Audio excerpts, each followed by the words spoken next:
Hello everyone, मैं हूँ बीना और टंगी किचन में आपका स्वागत है। आज मैं आपको ऐसी रेसिपी शेयर करने जा रही हूँ जिसे देखकर और खाकर कोई यकीन नहीं करेगा कि ये सूजी से बनी हुई है। ये बिल्कुल मार्केट जैसी ही लगती है और इसका टेस्ट भी काफ़ी अच्छा आता है। यदि फ्लेवर की बात करेंगे तो हम इसे सूजी के हलवे के जैसे बनाएंगे।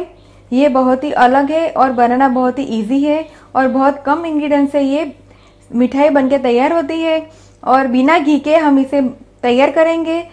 तो चलिए हम मिठाई बनाना स्टार्ट करते हैं।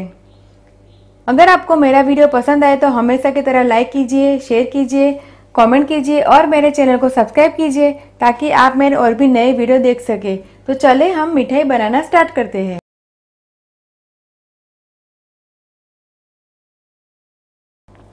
इसे बनाने के लिए मैंने यहाँ पे 1 कप सूजी, 3/4 कप चीनी का पाउडर जिसे मैंने घर में बना के लिया हुआ है, आधा कप कोकोनट पाउडर, 1.5 कप दूध और 3 से 4 इलायची को मैंने छिल के फिर इसका पाउडर बना के लिया है।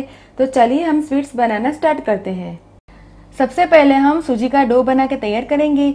डो बनाने के लिए हम सूजी को सेकेंगे। सूजी को सेकने के लिए मैंने पैन के अंदर सूजी डाली है और पैन को गैस के ऊपर रखा है। अब हम गैस का फ्लेम बिल्कुल स्लो करेंगे और सूजी को हम रोस्ट करेंगे।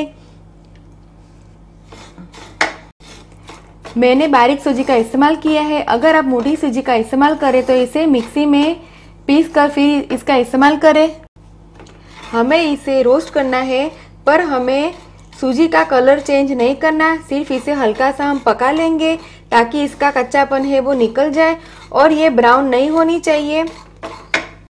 हम सूजी को 2 से 3 मिनट तक रोस्ट करेंगे ताकि इसका कच्चापन चला जाए। देखिए सूजी है वो अच्छी तरह से रोस्ट हो गई है और सूजी का कलर है वो चेंज नहीं हुआ। तो अब इसमें हम दूध को डालेंगे। 1 कप दूध हम पहले डालेंगे और आधा कप दूध हम बाद में डालेंगे। अब इसे हम अच्छी तरह से हिला देंगे। अगर आप चाहे तो इसमें पानी भी डाल सकते हैं पर दूध से इसका टेस्ट काफ़ी अच्छा आता है। अब इसमें हम आधा कप दूध और डालेंगे। सारा दूध हम एक साथ में नहीं डालेंगे क्योंकि डो हमें हल्का सा ठीक चाहिए। अगर हम दूध एक साथ में डालेंगे तो डो है वो हल्का सा नरम हो जाएगा और नरम डो से रोल से वो अच्छी तरह से बन नहीं पाएंगे। सूजी ने सारा दूध एब्जॉर्ब कर लिया है। अब इसे हम आगे नहीं पकाएंगे तो गैस का फ्लेम हम बंद करेंगे और इसे ढककर हम 2 मिनट छोड़ देंगे। गैस का फ्लेम हमने बंद किया है। 2 मिनट हो गई है। डो है वो इसे हम किसी बड़ी प्लेट में निकाल लेंगे और इसे थोड़ा सा ठंडा होने के लिए रख देंगे। अब हम डो को गूंथेंगे। सूजी जब हल्की गर्म हो तो हाथों में घी लगा के फिर उसे गूंथे ताकि सूजी है वो चिपके ना। अगर सूजी ठंडी हो जाएगी तो डो है वो अच्छी तरह से चिकना और स्मूथ नहीं बन पाएगा और हम जो रोल बनाएंगे वो भी अच्छी तरह से बन नहीं पाएंगे। तो सूजी जब गर्म हो तभी हम इसे अच्छी तरह से गूंथ लें ताकि सूजी है वो अच्छी तरह से सॉफ्ट और चिकनी बनके तैयार हो जाए। इसे हम 2 से 3 मिनट तक अच्छी तरह से गूंथेंगे ताकि डो है वो काफ़ी चिकना और अच्छी तरह से स्मूथ बनके तैयार हो जाए। अब हम इसमें चीनी डालेंगे। अगर आप चाहे तो बूरा या फिर तगार भी डाल सकते हैं पर ख्याल रहे जब डो है वो बिल्कुल ठंडा हो जाए तभी हम इसमें चीनी डालेंगे क्योंकि गरम डो में चीनी डालने से चीनी का पानी ज़्यादा निकलता है। इसीलिए हम डो को बिल्कुल ठंडा करने के बाद ही इसमें चीनी डालें। चीनी आप अपने टेस्ट के अकॉर्डिंग डाल सकते हैं पर इस मिठाई में चीनी थोड़ी सी ज़्यादा होगी तो इसका टेस्ट है वो ज़्यादा अच्छा आता है। इसे हम अच्छी तरह से गूंथेंगे ताकि ये अच्छा स्मूथ और चिकना बन के तैयार हो जाए। चीनी डालने से ये थोड़ा डो है वो सॉफ्ट हो जाता है पर हम इसे 2-3 मिनट अच्छी तरह से गूंथेंगे तो ये वापस अपना थोड़ा सा हार्ड बन जाएगा। देखिए काफ़ी अच्छी तरह से हमने इसे गूंथ के तैयार किया है।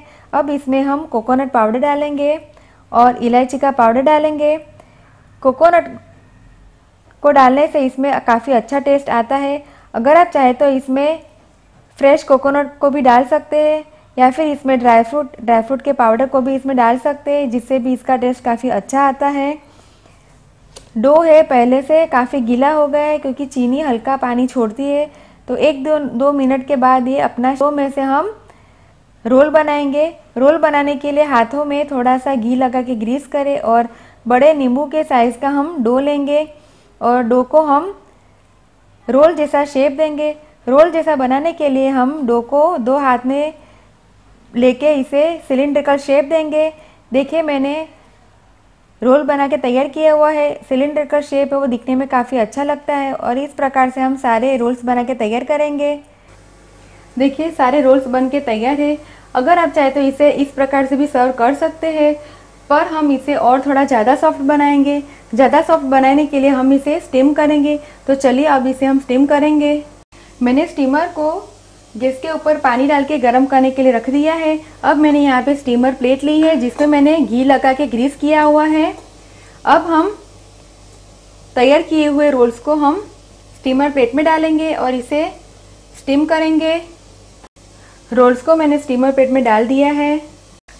पानी में उबाल आ गया है। मैंने कढ़ाई में 1 गिलास पानी डाला था और स्टैंड रखा था। पानी उबल गया है। अब इसमें हम स्टीमर प्लेट रखेंगे और इसे सेंटर में अच्छी तरह से सेट करेंगे। अब इसे हम ढक के 3 मिनट तक इसे स्टीम करेंगे और 3 मिनट बाद हम इसे चेक करेंगे। गैस का फ्लेम हम मीडियम रखेंगे। 3 मिनट हो गई है। रोल्स को हम चेक कर लेते हैं। देखिए रोल से वो पहले से काफ़ी सॉफ्ट बने हैं और इसके ऊपर हल्की सी शाइनिंग भी आ गई है। तो गैस का फ्लेम हम बंद करेंगे और इसे ठंडा होने के लिए छोड़ देंगे। रोल्स है वो बिल्कुल अच्छी तरह से ठंडे हो गए हैं। अब इसे हम कोकोनट पाउडर के बुरादे में ऐसे चारों ओर कोट करके फिर सर्विंग प्लेट में रखेंगे। ऐसे करने इसका टेस्ट भी अच्छा आता है और दिखने में भी ये काफ़ी अट्रैक्टिव लगता है। बिल्कुल मार्केट जैसी ही मिठाई बनके तैयार हो गई है। हमने बिना घी के मार्केट जैसी मिठाई बना के तैयार की है। आप इस मिठाई को चमचम जैसा भी आप बोल सकते हैं। चमचे जैसी दिखने में चमचम जैसी लगती है। तो सारे रोल्स को हम कोकोनट के बुरे में ऐसे लपेट के अच्छी तरह से कोट करेंगे। सारे रोल्स को मैंने कोकोनट से कोट करके तैयार किया हुआ है। बहुत ही टेस्टी और बहुत ही यम्मी स्वीट बन के तैयार हुई है। आप इस रेसिपी को घर पर जरूर ट्राई कीजिए और मुझे कमेंट में फीडबैक दीजिए कि आपको मेरी रेसिपी कैसी लगी। अगर आपको मेरा वीडियो पसंद आए तो आप मेरे वीडियो को लाइक कीजिए, शेयर कीजिए और मेरे चैनल को सब्सक्राइब कीजिए ताकि आप मेरे और भी नए वीडियो देख सके। दोबारा हम फिर मिलेंगे। तब तक के लिए थैंक यू। बाय।